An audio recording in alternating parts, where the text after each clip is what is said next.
agradecimentos sinceros ao Grupo Pedreira Matar pelo apoio à nossa Semana Espírita.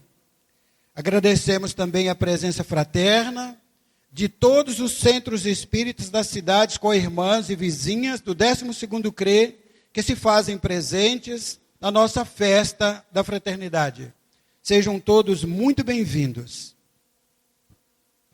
Procederemos agora com a composição da nossa mesa. Convidamos ao palco Karine, coordenadora do DIGE, setor da juventude, da AME.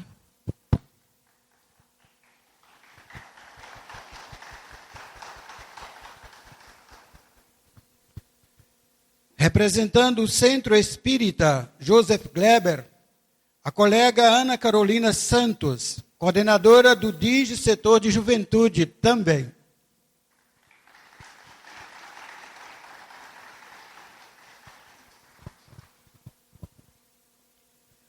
Convidamos a servidora do Cristo, atuante no Centro Espírita Caminho, Verdade e Vida, Priscila Rangel.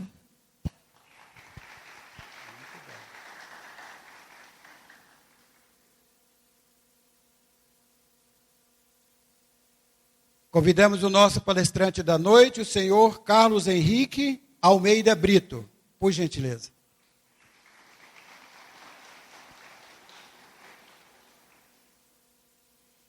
E para finalizar, convidamos Neuza de Fátima, da cidade de Uberlândia, que estará conosco também amanhã. Bem-vinda, Neuza.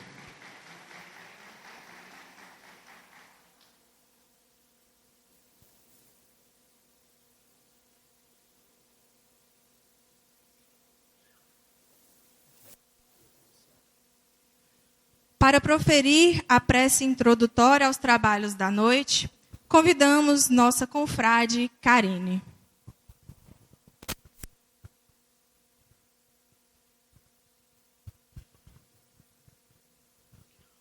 O nosso boa noite a todos e a todas. Eu me chamo Karine, tenho estatura mediana, cabelos curtos e uso óculos. Estou com uma blusa florida e uma calça preta. Vamos orar? Nesse momento em que os nossos corações estão na presença do Mestre amigo Jesus, nós agradecemos a oportunidade bendita de estarmos nesse ambiente. E assim rogamos.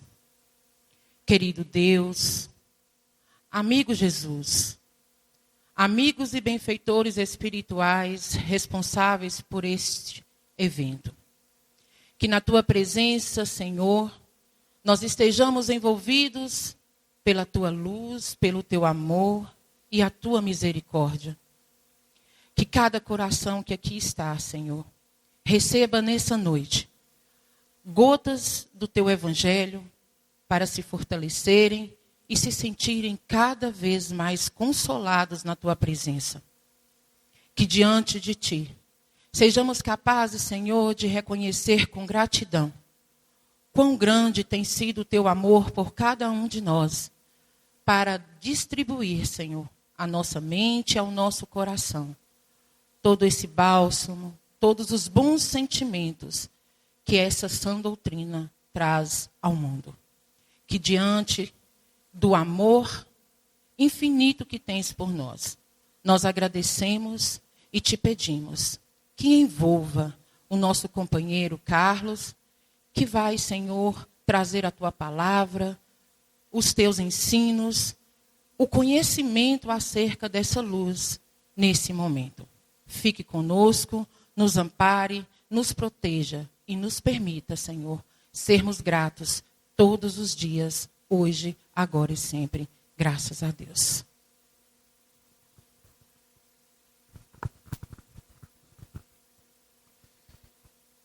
Nesse momento, nós vamos convidar o grupo de música da juventude Joseph Gleber, abre aspas, os lindinhos da Francisca Helena.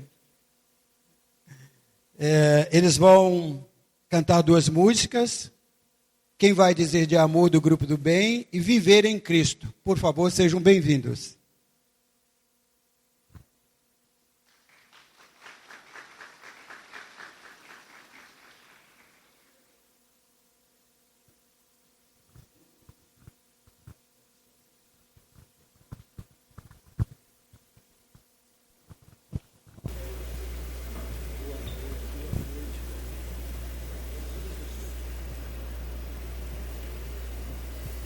Eu esqueci de mencionar que é o João I, João II e João III também, tá?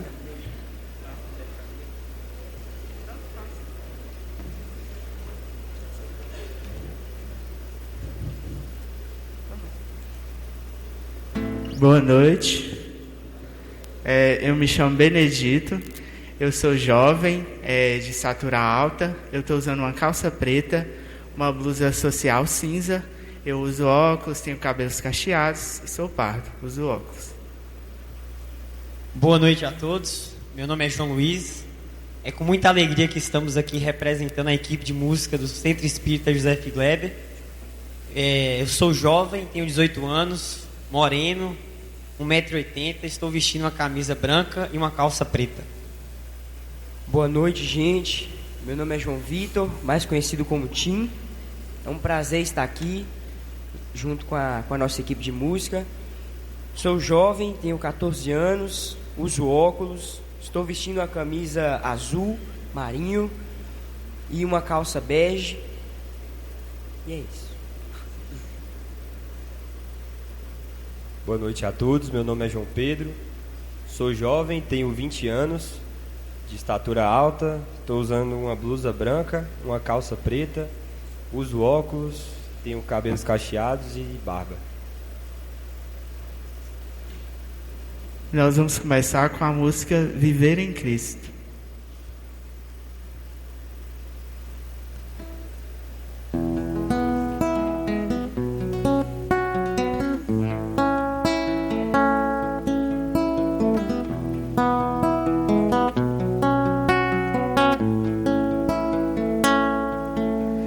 Recebemos mais uma chance para amar.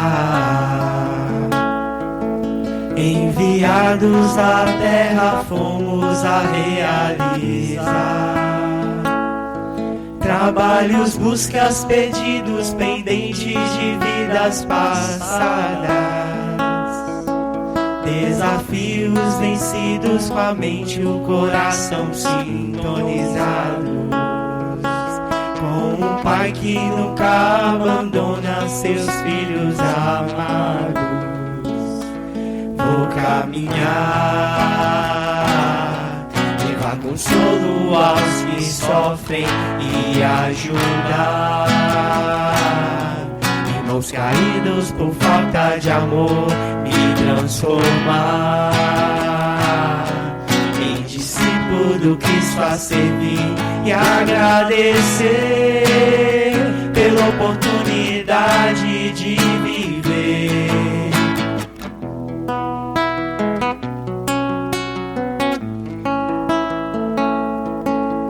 Chegado o momento de forças unirmos, trabalhadores da última hora somos chamados. Viver em Cristo é a solução para evoluirmos, para cumprir o dever e a missão que nos foi confiado. Refazer passos, construir o amor e oferecer cuidados. Vou caminhar,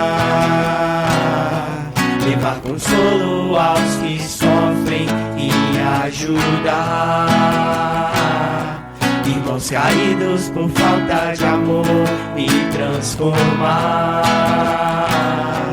em discípulo do Cristo a servir e agradecer pela oportunidade de viver. Vou caminhar, levar consolo aos que sofrem e ajudar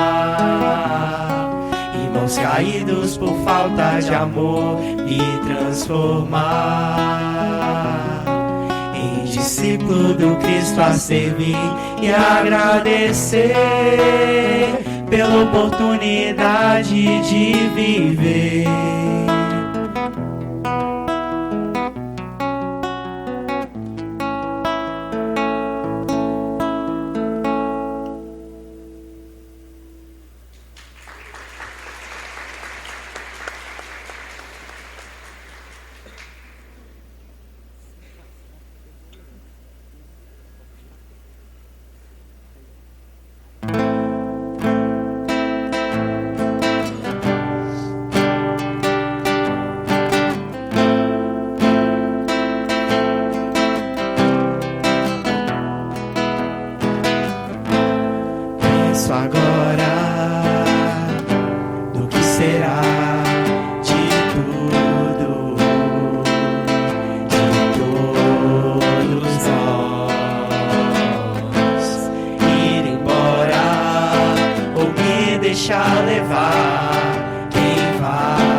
Eu olhei pro sol e enxerguei nublado. Eu tentei gritar, mas fiquei calado. E não vou perder a minha chance agora, não.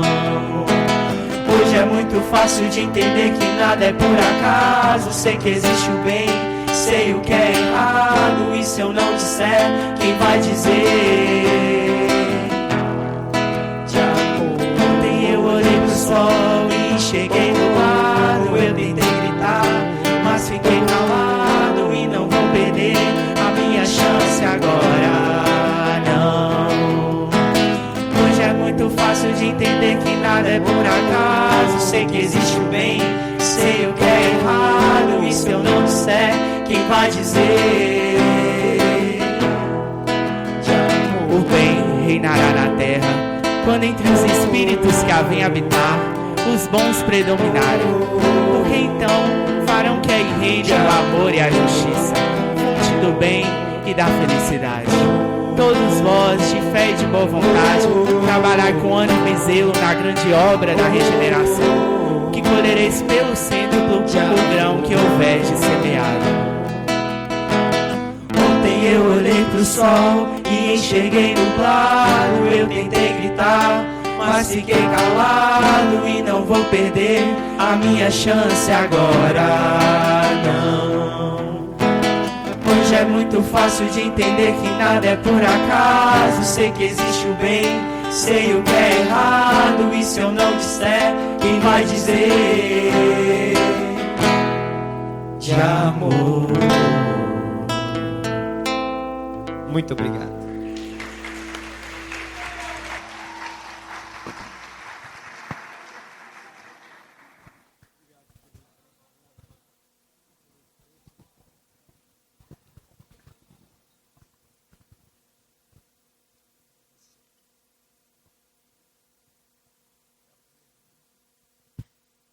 Mais uma vez, agradecemos aos meninos por esta belíssima apresentação. Hoje, celebramos o nascimento de Hippolyte Léon Denisard Rivail, mais conhecido como Allan Kardec, o codificador da doutrina espírita. E para homenageá-lo, passaremos um vídeo. No dia 3 de outubro de 1804, em Lyon, na França, nascia Hippolyte Léon Denisard Rivail, que o mundo conheceria como Allan Kardec. Educador dedicado, discípulo de Pestalozzi, Kardec viveu para o ensino e a razão. Em 1854, ao ouvir pela primeira vez sobre os fenômenos das mesas girantes, decidiu investigar, com rigor científico, o que muitos tratavam apenas como divertimento. Descobriu então que por trás daqueles fenômenos havia uma força inteligente, os espíritos. Poucos anos depois, entre 1857 e 1868, organizou, com método e seriedade, os ensinamentos dos espíritos superiores, publicando as obras fundamentais: o Livro dos Espíritos, o Livro dos Médiuns, o Evangelho segundo o Espiritismo, o Céu e o Inferno e a Gênese. Essas obras formaram uma filosofia universal, que une ciência, filosofia e religião, oferecendo respostas claras sobre a vida, a justiça divina e o progresso da alma. Kardec nos ensinou que a vida continua além da morte, que a lei de causa e efeito rege nossas experiências e que a caridade é o caminho mais seguro para a verdadeira felicidade. Como disse Kardec em O Evangelho segundo o Espiritismo, reconhece-se o verdadeiro espírita pela sua transformação moral e pelos esforços que emprega para domar suas más inclinações. Celebrar o nascimento de Allan Kardec é celebrar a luz que ele trouxe ao mundo, uma luz que até hoje continua a brilhar através de seus seguidores, guiando corações em busca de paz, fé raciocinada e amor ao próximo. Paz e luz. Rendemos graças a Deus pela coragem de Allan Kardec, por ter enfrentado um desafio gigantesco de trazer a terceira revelação de Deus para o planeta Terra, obedecendo fielmente, com muita humildade, os espíritos superiores. Espíritas, amai-vos. Este é o primeiro ensinamento. Instruí-vos. Este o segundo. No cristianismo encontram-se todas as verdades. São de origem humana os erros que nele se enraizam, ou se enraizaram. Eis que do além-túmulo, que julgávamos o nada, vozes vos clamam: irmãos, nada perece. Jesus Cristo é o vencedor do mal. Sede os vencedores da impiedade. O Espírito de Verdade, Paris, 1860, item 5, capítulo 6 do Evangelho segundo o Espiritismo. O tema da nossa noite é Jesus e a ciência do Espírito, e será apresentada por Carlos Henrique Almeida Brito, policial militar, bacharel em Direito, coordenador do 10º Conselho Regional da Federação Espírita do Estado da Bahia, trabalhador do Centro Espírita Francisco de Assis, diretor da União Espírita de Vitória da Conquista e palestrante. Seja muito bem-vindo. Bem-vindo, Carlos. Boa fala. Parabéns aí pela apresentação.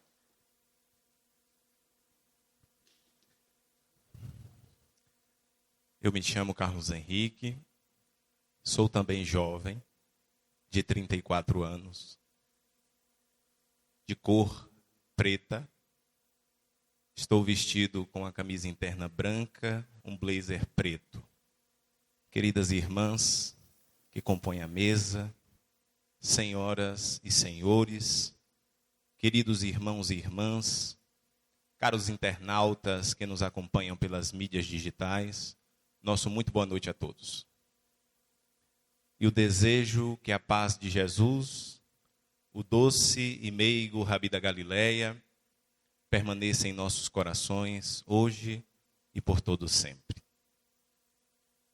Allan Kardec, pseudônimo do emérito professor francês Hippolyte Léon Denisard Rivail, que é discípulo ímpar de Henrique Pestalozzi, teve a oportunidade de definir o Espiritismo como sendo uma ciência que estuda a origem, a natureza, o destino dos espíritos e as suas relações com o mundo corporal.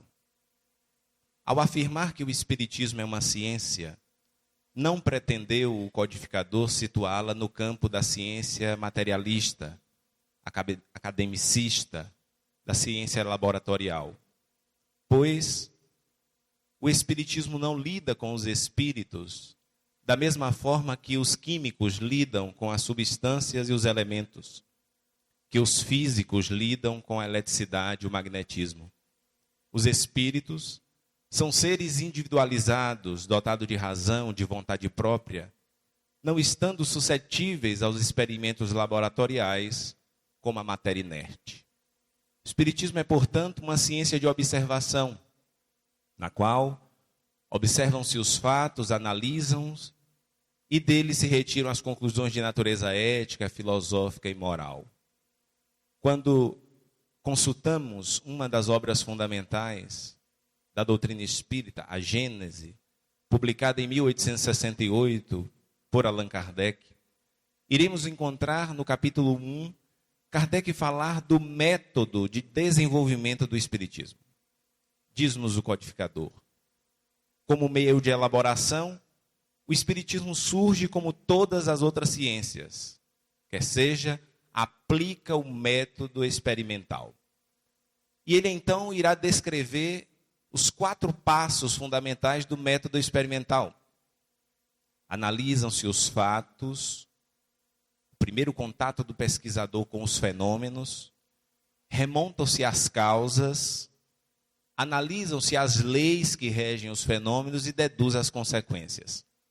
Quando Kardec fala-nos do método experimental, nós vamos lembrar que no século XIX era o único método considerado científico. Aqueles que têm contato com a academia nos dias atuais sabem que, hoje em dia, existem diversos métodos considerados científicos. Mas no século XIX, nós vamos lembrar, em pleno positivismo da ciência, nós tínhamos um único método considerado científico. Portanto, para ser considerado ciência, aquela corrente de pensamento, aquelas ideias, precisariam passar pelo crivo do método experimental. Quando vamos à obra basilar, fundamental do Espiritismo, publicada em 1857, em sua primeira edição, com 501 perguntas e respostas, o Livro dos Espíritos, que tem a sua edição definitiva, como a conhecemos atualmente, em 1860, com 1019 perguntas e respostas, iremos ver o codificador dividir esta obra em 4 partes. E se nós bem observarmos, perceberemos cada um dos passos do método experimental. A primeira parte do Livro dos Espíritos, das causas primeiras, ou causas primárias, analisando as causas, um dos passos do método experimental. A segunda parte do Livro dos Espíritos, analisando em profundidade o objeto de estudo da ciência espírita, o espírito. Portanto, a segunda parte do mundo espírita, o mundo dos espíritos. A terceira parte do Livro dos Espíritos, analisando as leis que regem a vida dos espíritos, portanto, as leis morais. E a última parte do Livro dos Espíritos, analisando as consequências da aplicação ou não dessas leis que temos das esperanças e consolações, das penas e gozos terrestres e penas e gozos futuros. Percebemos, portanto, o mais rigoroso método científico sendo aplicado para a sistematização do Espiritismo. O Espiritismo, portanto, assentado nesta base sólida científica, aproveitando-se desta alta capacidade do codificador que nós homenageamos pelos seus 221 anos de nascimento, o grande mestre de Lyon, nós vamos perceber que os espíritos irão desdobrar esta capacidade do codificador, trazendo 4 outras obras que desdobram cada uma das partes do Livro dos Espíritos. A primeira parte, sendo desdobrada pela obra A Gênese, os Milagres e as Predições, segundo o Espiritismo. A segunda parte do mundo espírita, o mundo dos espíritos, sendo desdobrada pela obra O Livro dos Médiuns, publicada em 1861. A terceira parte das leis morais, sendo desenvolvida pela obra O Evangelho segundo o Espiritismo, publicada em 1864, quando apresentamos, ou quando os Espíritos apresentam Jesus como figura central de todo o arcabouço doutrinário. E a última parte do Livro dos Espíritos, das Esperanças e Consolações, sendo desenvolvida pela obra O Céu e o Inferno, ou A Justiça Divina segundo o Espiritismo, que neste ano completa 160 anos de sua publicação. Nós percebemos assim esta grandeza do arcabouço doutrinário assentada em bases sólidas de ciência. O Espiritismo também nos propõe respostas convincentes a questionamentos milenares que acompanham o pensamento humano, como o que somos, de onde viemos, para onde vamos, o porquê da dor e do sofrimento. Traz-nos conceitos aprofundados acerca de Deus, do universo, da vida, dos espíritos, portanto, situando-se naturalmente também no campo filosófico.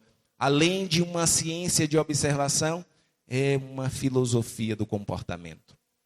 Esta ciência que estuda e a filosofia que esclarece, aponta-nos um roteiro a seguir. E temos também o aspecto religioso da doutrina espírita. Muitas pessoas questionam, é o espiritismo ou não uma religião? E Allan Kardec tem o cuidado de esclarecer. Se nós interpretarmos esta palavra religião no sentido tradicional do termo, não. O espiritismo não é uma religião. No sentido tradicional, que quer dizer instituição com classe sacerdotal, com ritos, com símbolos, não. O espiritismo não é uma religião aos moldes tradicionais. Mas nos diz o codificador, se nós entendermos a palavra religião no sentido de que o espiritismo possui as 3 bases fundamentais de todas as grandes religiões, que é a existência de Deus, a imortalidade da alma e as consequências dos nossos atos na vida futura, sim, o espiritismo é uma religião. Portanto, percebemos esse tríplice aspecto que Emmanuel irá apresentar, dizendo-nos que a ciência que estuda e a filosofia que esclarece atende a uma das necessidades básicas do espírito, que é o desenvolvimento intelecto. Mas, fazendo o vértice da pirâmide, temos o aspecto religioso que sublima, trazendo uma outra necessidade básica do espírito, a moral. Ciência, filosofia e religião, conectando-nos a Deus. Portanto, temos este arcabouço doutrinário que nos apresenta esta cosmovisão, quando alguns estudiosos, além da filosofia, ciência e religião, nos fala que o espiritismo toca em nossas almas, inclusive pela arte, como vimos tão belamente através dos jovens que elevaram através da arte. Nós, assim, percebemos a grandeza da doutrina dos Espíritos, que cumpre a promessa de Jesus do Consolador. Quando Cristo esteve conosco, asseverou que muitas coisas tinham para nos dizer, mas que nós não éramos capazes de compreender. Que Ele pediria ao Pai, e Ele enviaria um outro Consolador, o Paracleto, o Paráclito, que viria recordar o que Ele disse e falar sobre toda a verdade, a fim de permanecer conosco até o fim dos tempos.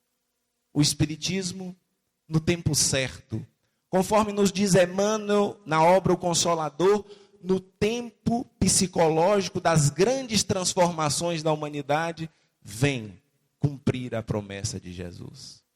É Jesus de volta aos nossos corações, trazendo novamente a mensagem da imortalidade que Ele divulgara nos tempos gloriosos da Galileia. E que, conforme Ele próprio advertiu, esta mensagem seria esquecida, manipulada e adequada aos nossos interesses mais mesquinhos. Quando olhamos para a história, vemos que a mensagem de Jesus pôde perdurar por aproximadamente 300 anos, no período que encontramos uma pureza doutrinária.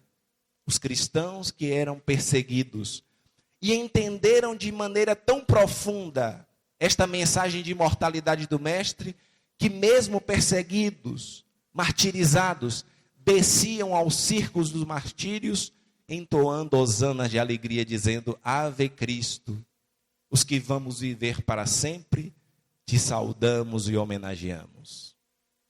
Mas, após esses 300 anos iniciais, o cristianismo passa a se associar à política transitória do mundo, e de perseguidos, os cristãos passam a ser perseguidores.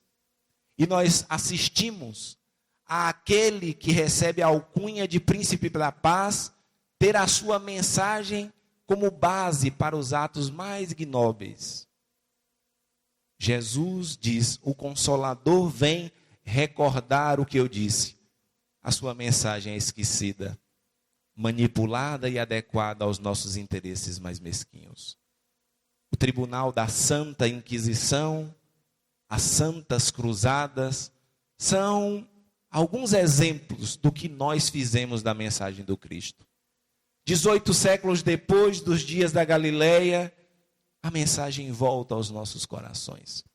E os Espíritos, vindo dos 4 cantos do planeta, como a voz das trombetas, trazem-nos a mensagem rediviva de Jesus aos nossos corações.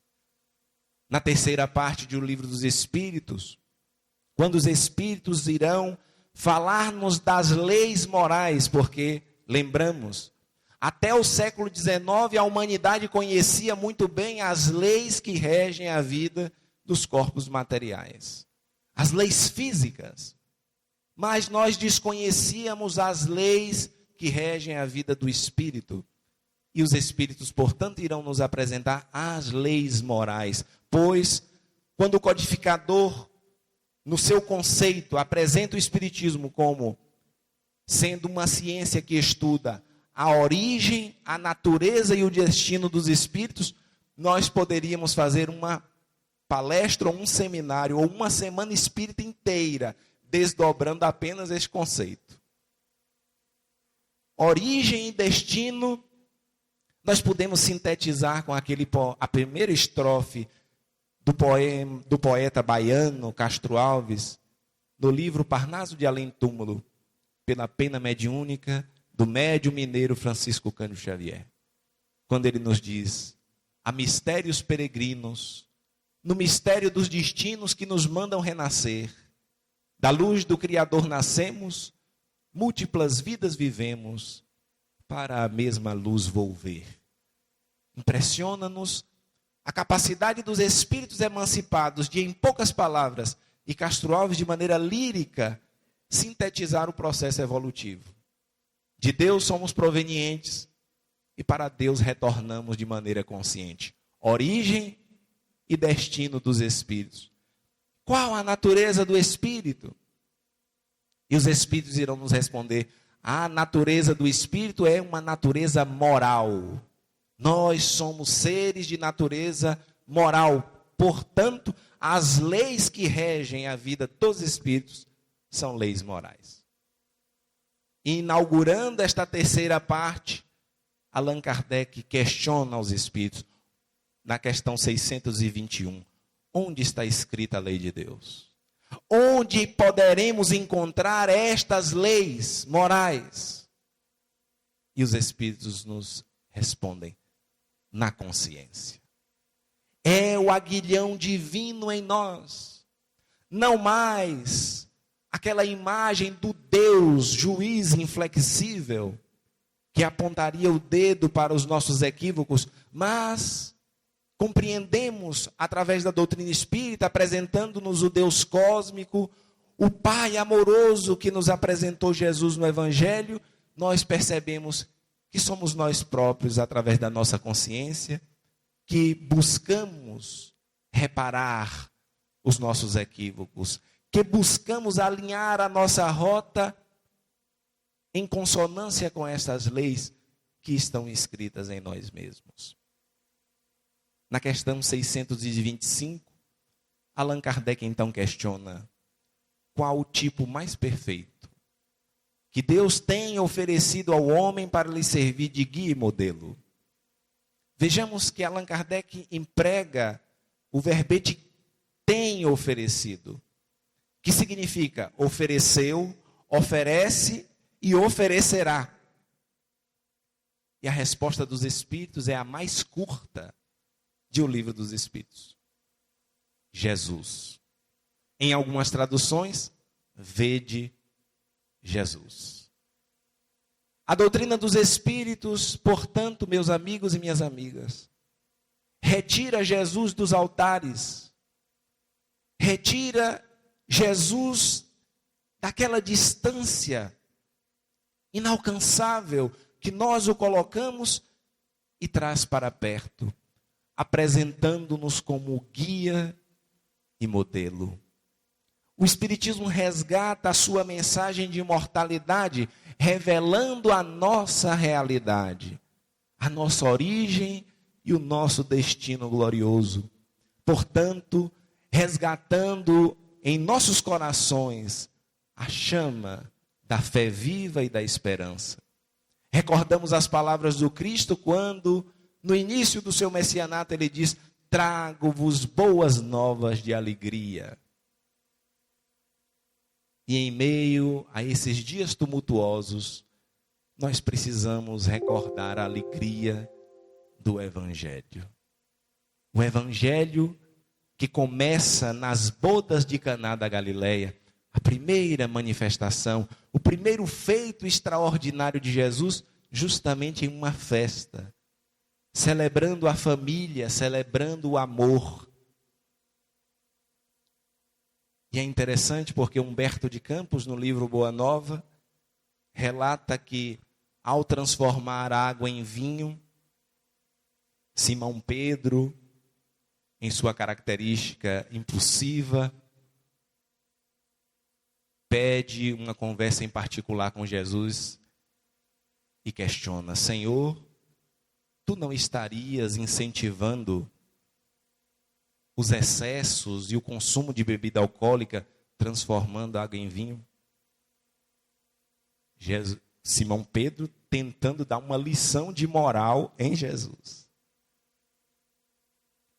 E Jesus então, sorrindo, diz: Pedro, tu já sentiste a alegria de atender a um pedido de um amigo?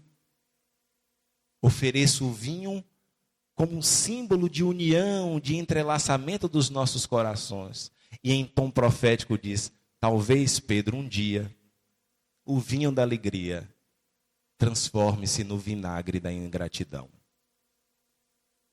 E de fato, foi o que aconteceu.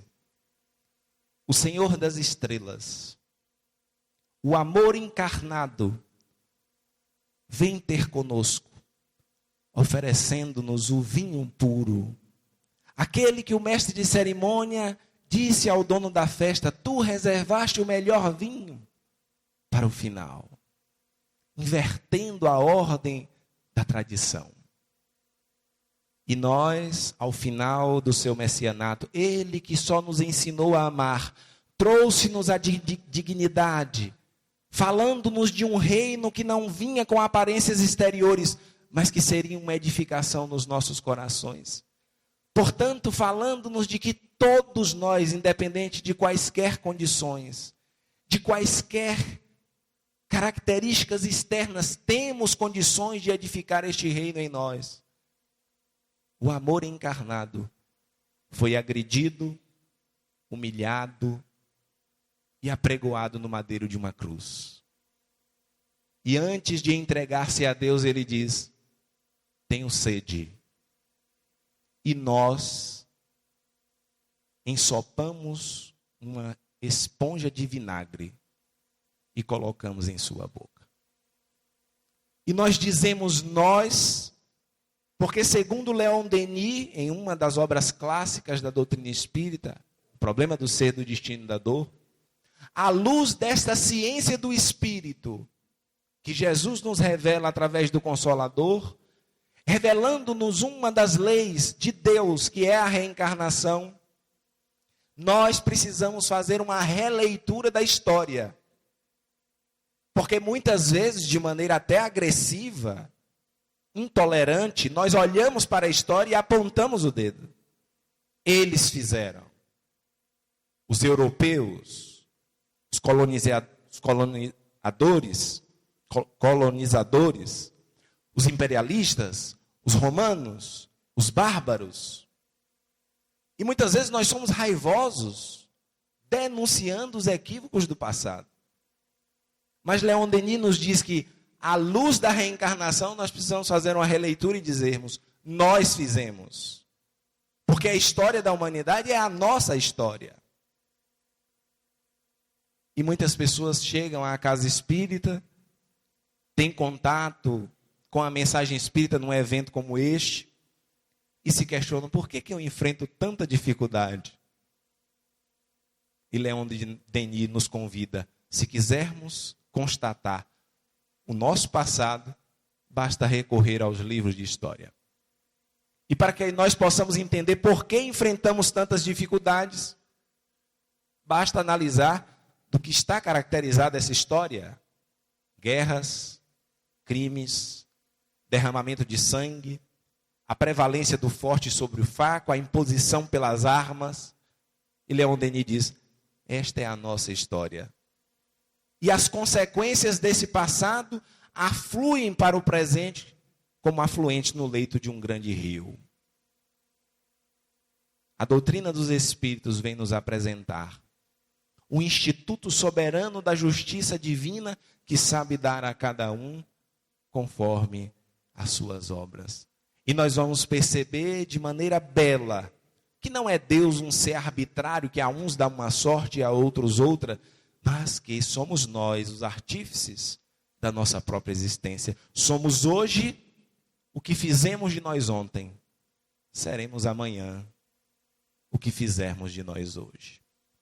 Portanto, quando este evento, com este primor de fidelidade à mensagem de Jesus, convida-nos a refletir sobre o Cristo, sobre Jesus e a ciência do Espírito, nós somos convidados, meus irmãos e minhas irmãs, a refletir na grande responsabilidade que é para nós sermos espíritas. Humberto de Campos nos diz que existem 8 letras de luz sobre o nosso nome. Não é sob, é sobre. Espírita é continuar com Jesus o apostolado da redenção. Seja espírita o nome do teu nome. E em essência, ser espírita é ser cristão. E etimologicamente, cristão significa pequenos cristos. Porque nós vamos perceber que o evangelho não é um repositório teórico. O evangelho é vivo. E nós somos convidados a sermos os continuadores do evangelho. É por isso que, finalizando o Sermão da Montanha, aquele que Mohandas Gandhi, segundo alguns historiadores, que não é cristão, ao ter contato disse: se nós perdêssemos todos os escritos religiosos da terra e sobrasse somente o Sermão da Montanha, nós não teríamos perdido nada. Jesus, encerrando este Sermão da Montanha, diz-nos a parábola dos 2 fundamentos. E ele diz: aqueles que escutam estas minhas palavras e não as põem em prática, é como um homem insensato que constrói a casa sobre a areia. Sopram os ventos, advêm as tempestades, e grande será a sua ruína. Aquele, porém, que escuta estas minhas palavras e as põe em prática, é como um homem insensato que edifica a casa sobre a rocha. Sopram os ventos, vem a tempestade, e a sua casa permanece firme. Ter Jesus como modelo e guia, ter contato com a ciência do Espírito, que nos apresenta A doutrina dos Espíritos é um convite para que nós possamos edificar a nossa casa sobre a rocha. É interessante porque nas duas situações que Jesus elucida nesta parábola, estando a casa edificada sobre a rocha ou sobre a areia, ou seja, praticando ou não praticando a sua mensagem, invariavelmente os ventos vão soprar e as tempestades advirão. As dores fazem parte da nossa jornada. Bom será para nós se nós estivermos caminhando com Cristo. Bom será para nós se nós estivermos nos esforçando para vivenciar a sua mensagem. E eu sei, meus irmãos e minhas irmãs, que quando a gente pensa em vivenciar Jesus, a gente pensa em grandes feitos. Nós pensamos em grandes obras. E quando estamos em Minas Gerais, a gente pensa logo em Chico, o maior brasileiro de todos os tempos. Um espírita cristão, na profundidade da palavra. E quando nós olhamos para Chico, a gente pensa nas grandes obras que ele fez. Mas nós gostaríamos de refletir esta noite aquilo que nos diz o apóstolo Paulo. É preciso ser fiel no pouco para ser fiel no muito. Chico e os grandes luminares que deram testemunhos de Jesus, eles só puderam fazer grandes feitos porque aprenderam a ser fiel no pouco. E eu vou exercitar agora, eu peço licença a esses queridos irmãos e irmãs de Teoflotone, para que eu exercite algo que está no Evangelho. Jesus diz, confessai-vos uns aos outros, como um método terapêutico para que a gente possa ir superando as nossas más tendências. Então eu vou confessar a vocês que eu tenho uma característica que eu me envergonho, que é de esquecer o nome das pessoas. Então eu convivo com as pessoas, e às vezes as pessoas vêm toda empolgada, falar comigo, oi Carlos, tudo bem, como é que vai você? E eu chego e falo assim, oi meu querido, minha querida, pronto. Se eu chamar de querido, querida, pode saber porque eu esqueci o nome. E conversando com a minha esposa, eu disse a ela, eu acho que eu tenho algum problema de memória. Porque eu esqueço o nome das pessoas. E ela então me disse, olha, você pode procurar qual é o problema que você tem, porque de memória não é. Você tem alguns poemas decorados, quando você cita livro, você cita o capítulo, a página, de memória não é. Vá procurar que problema é esse. E aí eu fui aprender com Chico qual era o meu problema. Chico, quando saía em Uberaba, ele costumeiramente saía com os bolsos abarrotados de bala. Ele enchia os bolsinhos de bala e toda criança que ele encontrava, ele cumprimentava, bom dia fulano, entregava uma balinha e chamava pelo nome. E eram muitas crianças. E certa feita, uma pessoa que estava acompanhando Chico falou, Chico, curioso, você enche os bolsos de bala, e toda criança que você encontra, você chama pelo nome, mas são muitas crianças. Como é que você consegue lembrar do nome de todas essas crianças? Aí Chico disse, minha irmã, é porque quem ama lembra. Aí eu descobri qual era o meu problema.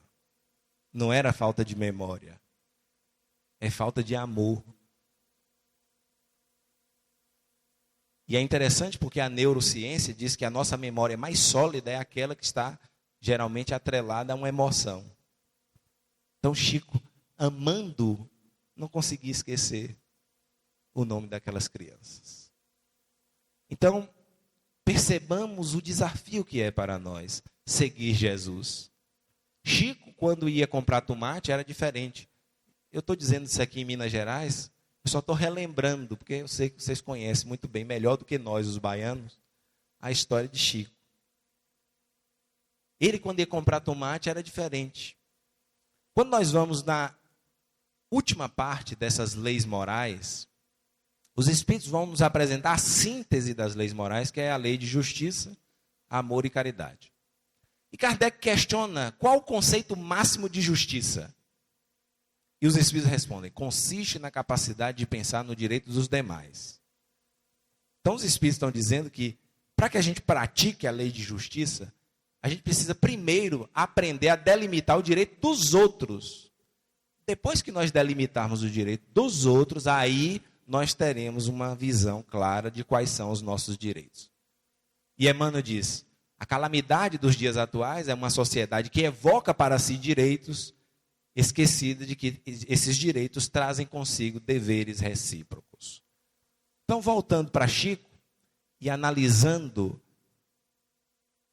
esta convocação, esta exortação que nos fazem os Espíritos, para que nós aprendamos a pensar primeiro no direito dos outros, e para a gente ver que o Evangelho é vivo e tem a ver com nossas vidas práticas, nossas vidas diárias. Porque parece que o Evangelho, às vezes, faz todo sentido quando estamos num ambiente como este, mas quando a gente sai, aí a vida é a vida real e parece que nada faz sentido. Lá na Bahia costuma-se dizer, olha, o sistema é bruto. E a gente fica pensando, que sistema bruto é esse, né?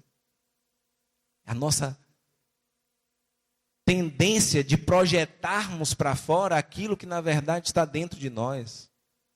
O que está embrutecido ainda são os nossos corações. Por isso Allan Kardec, falando da regeneração da humanidade, na Gênesis, ele vai dizer, já não são as entranhas do planeta que se agitam, mas as da humanidade. E aí Chico, praticando esta lei de justiça, quando ele ia comprar tomate era diferente. Ele escolhia um tomate bom e não tão bom. Escolhia um tomate bom e um tomate ruim.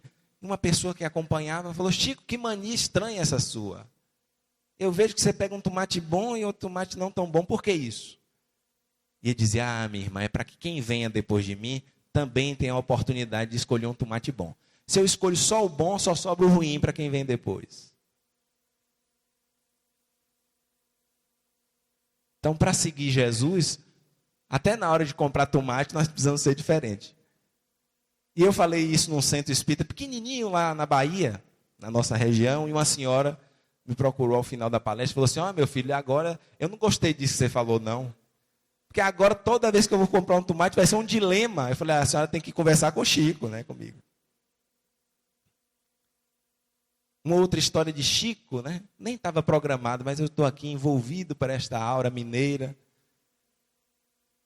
Ele, quando, ao final dos trabalhos de psicografia, geralmente saía muito tarde, 3 horas da manhã, Chico parava, o semáforo para pedestre estava fechado. E ele então esperava o semáforo abrir. E a pessoa que estava ao lado fala, Chico, mas vamos passar? Porque hora dessa não tem ninguém na rua. Por que você fica esperando o semáforo abrir? Ele falou, olha, se nós não estivermos preparados para respeitar a lei dos homens, como é que nós vamos respeitar a lei divina? Então, se nós somos espíritas, e se somos mineiros, temos uma responsabilidade ainda maior. Porque temos esse exemplo vivo, para que nós possamos também seguir. Ser fiel no pouco, para sermos fiéis no muito. Caminhar com Jesus é estar atento aos nossos corações. Caminhar com Jesus é estar atentos à nossa postura na grande escola das almas, que é o lar. E a gente costuma brincar dizendo, é muito fácil ser espírita na casa espírita. Até a voz muda. Boa noite, meu irmão, né? Se alguém vem e pisa no seu pé, você não tem problema, meu irmão fraterno. Aí quando a gente chega em casa, aí chuta o cachorro, briga com a esposa, nós voltamos a ser quem nós somos. Então, quando estamos em um núcleo cristão, e aí nós vamos lembrar dos primeiros cristãos, aqueles primeiros núcleos cristãos eram chamados de eclésia em grego, que hoje em dia tem esse significado de igreja, com as características que nós conhecemos. Mas eclésia, lá no cristianismo primitivo, e etimologicamente eclésia significa os chamados para fora. Olha que interessante. A casa espírita é o local de convergência. É o local onde nós nos confraternizamos, onde nós aprendemos, nos fortalecemos, convivemos fraternalmente. Mas nós somos eclésia. Nós somos chamados para fora. Nós somos chamados para sermos espíritas no mundo. E darmos testemunhos da mensagem de Jesus através de nossas vidas. E é por isso que Francisco de Assis, já no final da sua existência, irá nos dizer: ide, meus filhos, e pregai o evangelho. Se preciso for, utilizem palavras. E ele dizia: muito cuidado, porque a sua vida pode ser o único evangelho que alguém irá ler em toda a existência. Nós somos, portanto, convidados a vivenciar Jesus. E aí o dilema, o nosso dilema, o dilema de todo cristão é: por que eu sei o que é certo e não consigo fazer? Por que eu conheço Jesus e a ciência do Espírito, e não consigo vivenciar? E aí quem vai nos ajudar é o Espírito Alcione, na obra Renúncia, também pela pena mediúnica de Chico Xavier. Quando ela irá dizer: a mensagem de Jesus precisa ser conhecida, meditada, sentida e vivida. Aí depois que eu aprendi com a Alcione, eu fui entender por que às vezes eu sei e não consigo vivenciar. Porque não basta saber. Conversávamos com a querida irmã, que eu já esqueci o nome, não estou lhe amando ainda. Neuza. Agora eu vou lhe amar, Neuza. Conversávamos com Neuza, antes do início do trabalho, e ela dizia assim: as águas do Evangelho são águas para mergulho. Águas para que nós possamos nos aprofundar, e não águas para nado. Nós precisamos nos aprofundar. Então, quando a Alcione apresenta esses quatro elementos, nós precisamos nos questionar: será que nós conhecemos Jesus de fato? E tem um pensador que diz assim: o problema não é a ignorância. Se nós temos consciência da nossa ignorância, é até virtuoso. É muito bom quando nós sabemos aquilo que nós desconhecemos. Ele diz: o grande problema é a pseudo-sabedoria. É a gente achar que sabe. Então nós encontramos pessoas que dizem: ah, mas esse tema, de novo, eu já sei. Ah, esse livro eu já li. Muito cuidado. Porque uma coisa é ler, outra coisa é saber. Outra coisa é conhecer. E aí nós aprendemos com o presidente da Federação Espírita Brasileira, Jorge Godinho, na última Semana Espírita de Vitória da Conquista, algo que nos chamou muito a atenção, quando ele diz assim: se nós quisermos conhecer uma personalidade histórica, nós precisamos recorrer à biografia. Se quisermos conhecer algum personagem histórico, nós precisamos recorrer à biografia desse personagem. E onde está a biografia de Jesus? Nos evangelhos. Os 4 evangelhos. Mateus, Marcos, Lucas e João. Então, quando Alcione apresenta os 4 elementos para que nós possamos vivenciar a mensagem, nós precisamos começar questionando: olha, eu conheço Jesus? Eu me permito este contato com a biografia do Cristo? Contato com o seu evangelho? E aí não basta conhecer, nós precisamos também meditar naquilo que conhecemos. E isso é um alerta muito grande para os dias atuais. Porque alguns pesquisadores nos dizem que nunca nós tivemos acesso a tantas informações. Mas nunca também fomos tão desinformados. E é um paradoxo. Por que temos acesso a muitas informações e estamos menos informados do que no passado? E os estudiosos dizem porque no corre-corre, nessa característica de nós querermos tudo para aqui e agora, o imediatismo, a ansiedade, não nos tem permitido sedimentar o conhecimento. A gente tem acesso a muita informação, mas não tem tempo, não se permite sedimentar, refletir, meditar naquilo que se conhece. Então nós somos convidados a conhecer e meditar. Meditar naquilo que temos aprendido.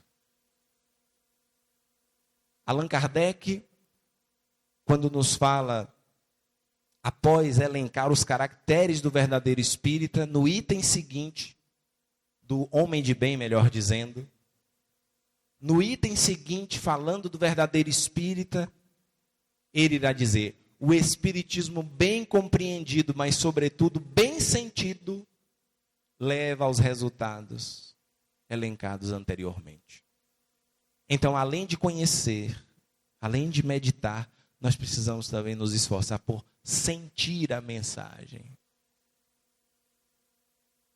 Muitos de nós temos anos no movimento espírita. 40 anos, 30 anos. Nós precisamos refletir: como anda o meu coração? O meu coração é um coração mais leve. É um coração que foi se aproximando daquela recomendação de Jesus de ser manso. Ele diz: aprendei comigo que sou manso e humilde de coração, e acharei repouso para as vossas almas. Nós temos nos permitido sentir. Quando os Espíritos nos apresentam um dos itens do Evangelho segundo o Espiritismo, os infortúnios ocultos, eles dizem que um coração que verdadeiramente se compadece da dor do outro, sabe ir ao encontro daquelas dificuldades que as pessoas não podem ou não querem pedir ajuda. Sabe ir descobrir a dor sem precisar ser solicitada ajuda. E a gente vê pessoas chegarem na doutrina espírita e dizerem assim: eu sou uma pessoa ótima, porque eu não faço mal a ninguém. E aí vem a doutrina espírita e fala: não basta não fazer o mal, é preciso fazer o bem. Quando a pessoa começa a fazer o bem, começa a se sentir muito bem: obrigado, estou fazendo o bem. Aí vem o Espiritismo e dobra a aposta e diz assim: não basta fazer o bem, é preciso fazer todo o bem que esteja ao nosso alcance, no limite das nossas forças.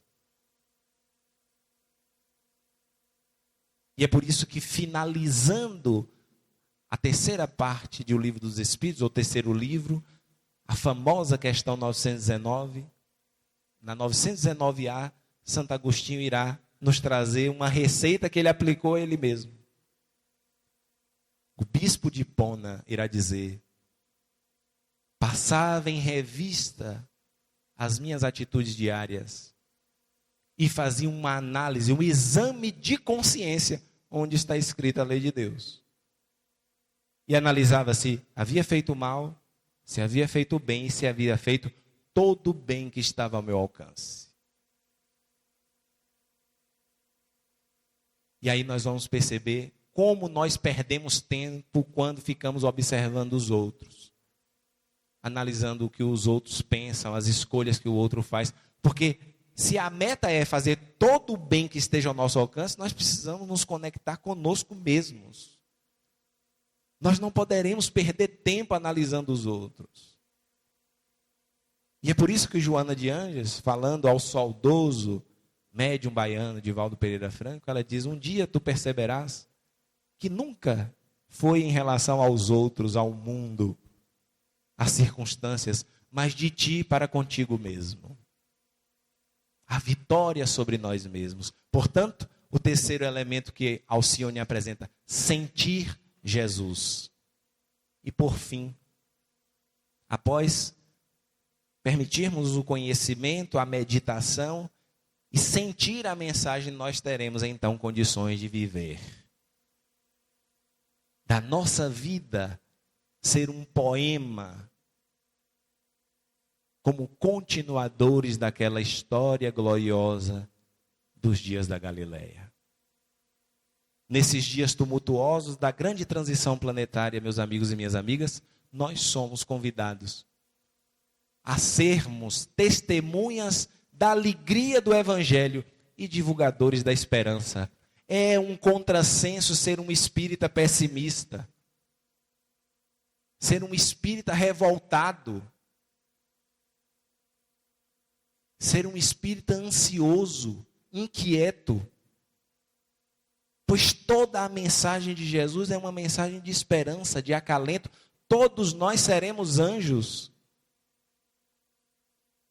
E a lei dispõe de mecanismos de, mesmo aqueles espíritos mais endurecidos, trilharem os caminhos do bem. Nada poderá nos apartar do amor de Deus.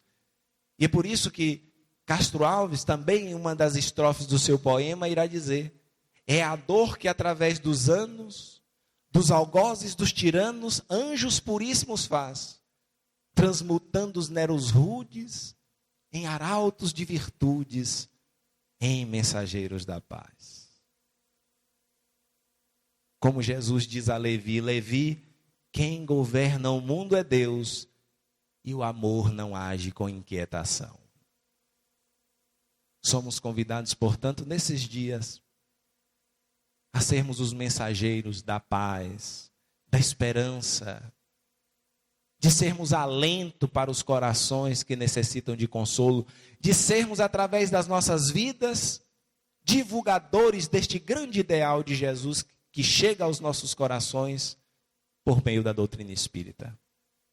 E nós finalizamos o nosso trabalho com a última estrofe deste poema belíssimo, Marchemos, que está em Parnaso de Além Túmulo, quando Castro Alves irá finalizar dizendo: uma voz excelsa ressoa, no universo inteiro ecoa, para a frente caminhai. O amor é luz que se alcança, tem de fé, tem de esperança, para o infinito marchai. Nosso muito obrigado pela oportunidade, nosso parabéns por este evento tão sério, tão bonito, tão bem organizado. Que Deus os fortaleça, que Deus os abençoe. Muita paz e até uma próxima oportunidade.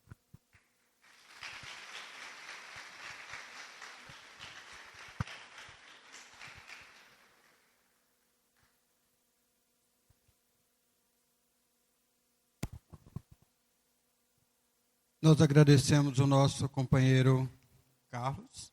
Obrigado, valeu, tá?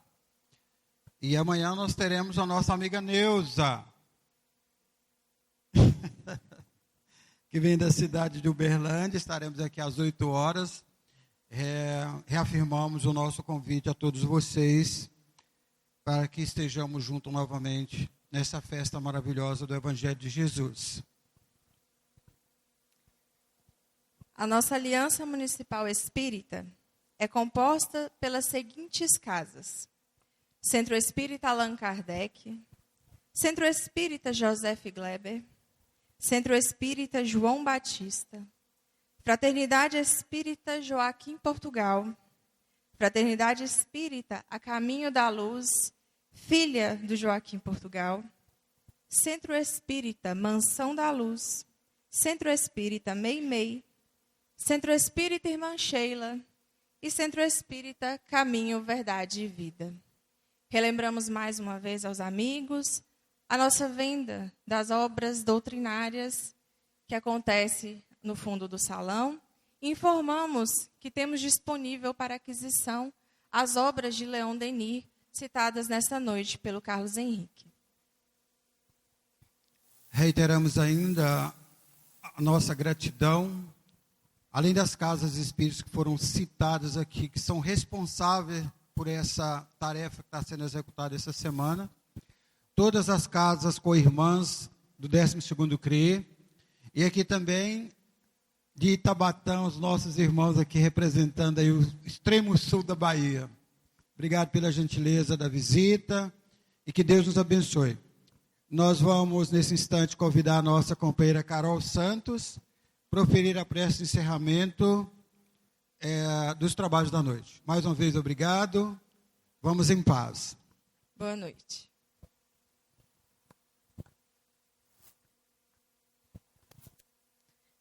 Boa noite. Meu nome é Carol, sou jovem, de estatura média, estou vestindo blusa preta e saia preta. E convido vocês a elevar os pensamentos para dizermos assim: Deus, nosso Pai, de infinito amor e infinita bondade, estamos muito gratos. E agradecemos, Pai, primeiramente pela bênção da reencarnação. Bênção essa que nos permite hoje estarmos aqui, envolvidos nessa energia salutar, conscientes do seu amor. Porque por vezes, Pai, nos nossos dias corridos, em meio ao cansaço, nos esquecemos da grandeza que é sermos seus filhos. E por isso agradecemos pela oportunidade deste evento que nos possibilita essa recordação. Muito obrigada, Pai. E queremos pedir, se for possível, que o Senhor permita que essa energia nos acompanhe até os nossos lares e que os preencha. Permita que essa energia limpe as paredes espirituais dos nossos lares, retirando os miasmas que por muitas vezes os nossos pensamentos adoecidos ali colocam. Pedimos que essa energia que aqui foi gerada possa adentrar os hospitais, as escolas, as universidades, os presídios e todos os lugares onde estiver alguém que necessita de Ti e dessa consciência do Seu amor. Pedimos que continue abençoando esse evento e as programações que irão acontecer nos próximos dias. E não termino pedindo que fique conosco, porque sei que o Senhor está incontestavelmente todos os dias com cada um de nós. Mas termino pedindo que o Senhor continue nos dando a oportunidade de desenvolver a sensibilidade de Te perceber no nosso dia a dia, em nossas tarefas e nas pessoas que conosco convivem. Muito obrigada mais uma vez, que assim seja.